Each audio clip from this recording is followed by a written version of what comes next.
Just in the last hour, the Justice Department announcing a settlement after President Trump dropped his $10 billion lawsuit against the IRS over leaked tax returns. As part of this deal, the DOJ unveiling a $1.8 billion anti-weaponization fund to pay damages to Trump's allies.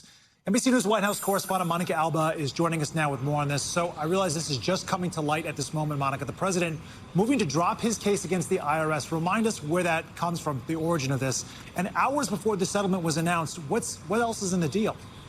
Yeah, Sam and Vicky, this is pretty significant for a couple of reasons. You mentioned that lawsuit specifically with the IRS. That was something that related to the president and his adult sons and their tax returns. Remember that essentially he was suing the government, the Internal Revenue Service, over that. Now, in a settlement over that case, they are now setting up that anti-weaponization fund, which is also really significant for a couple of reasons because it's unclear exactly how that's going to work, but essentially the plaintiffs in this case, the president and his sons, have agreed that they're not going to get any kind of formal payment from the government, but they are going to receive, according to the Department of Justice, a formal apology, which is significant in and of itself. But in addition to that, now they are going to set up this fund that likely, guys, will be met with some legal challenges. It's going to have a commission that is going to set up a way for potentially anybody who wants to file a claim and attempt to prove how they were potentially wronged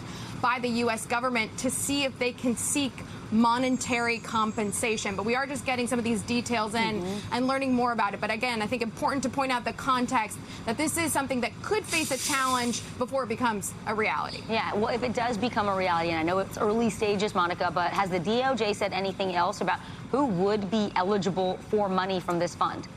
Essentially, anybody who wants to make a claim, who says that they were potentially wronged either by the previous administration or a past administration. They say there's no partisan requirement to apply for this, that anybody from any political party can do so. But again, there's going to be a commission, it seems, that's going to be set up here with 5 different members. But what we don't know is how this is going to work in terms of who can approve who might get any kind of a settlement. And again, the logistics of how that would work. We thank you for watching, and remember, stay updated on breaking news and top stories on the NBC News app or watch live on our YouTube channel.